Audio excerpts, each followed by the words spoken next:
Item ಯಾವುದೇ ಇರಲಿ try ಮಾಡಿ ಆಚಿ ಚಿಕನ್ ಮಸಾಲಾ. ತ್ವಿಷಾ ಶರ್ಮಾ ಸಾವಿನ ಕುರಿತ ಶಾಕಿಂಗ್ ಸಂಗತಿ ಬಯಲಾಗಿದೆ. ತ್ವಿಷಾ ಸಾವಿನ ಕುರಿತು ಪೊಲೀಸರಿಗೆ ಮಹತ್ವದ ಸುಳಿವು ಸಿಕ್ಕಿದೆ. ಭೋಪಾಲ್ನಲ್ಲಿ ಅನುಮಾನಾಸ್ಪದವಾಗಿ ಸಾವನ್ನಪ್ಪಿದ ತ್ವಿಷಾ ಶರ್ಮಾ ತೀವ್ರ ಮಾನಸಿಕ ಒತ್ತಡದಿಂದ ಬಳಲ್ತಾ ಇದ್ರಂತೆ. ತ್ವಿಷಾ ಒತ್ತಡದಲ್ಲೇ ಸ್ನೇಹಿತರಿಗೆ ಸಂದೇಶ ಕಳಿಸಿದ್ರು. ಹಲವು ದಿನಗಳಿಂದ ಒತ್ತಡದಲ್ಲಿ ಸಿಲುಕಿದ್ದೇನೆ ಅಂತ ತ್ವಿಷಾ ಮೆಸೇಜ್ ಮಾಡಿದ್ರು.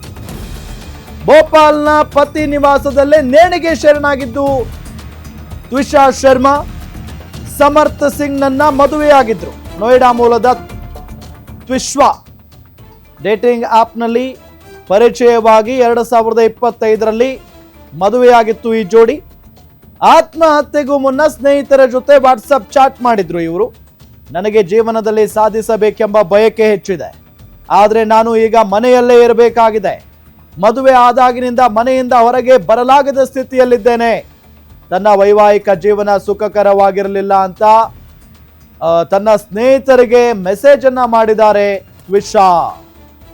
ಸೊ ಅವರು ಮಾನಸಿಕವಾಗಿ ಒತ್ತಡದಲ್ಲಿದ್ರು, ಜೊತೆಗೆ ಅವರಿಗೆ ಏನೋ ಒಂದು ಸಾಧನೆ ಮಾಡಬೇಕು ಅನ್ನೋ ಒಂದು ಹಠ. ಬಟ್ ಮದುವೆ ಆದಾಗಿನಿಂದ ಅವರು ಮನೆಯಿಂದ ಹೊರಗಡೆನೆ ಕಳಿಸ್ತಾ ಇರಲಿಲ್ವಂತೆ. ಇದರಿಂದ ಈ ರೀತಿಯಾಗಿ ಮಾಡ್ಕೊಂಡಿದ್ದಾರೆ ಅನ್ನೋದು ಗೊತ್ತಾಗ್ತಾ ಇದೆ.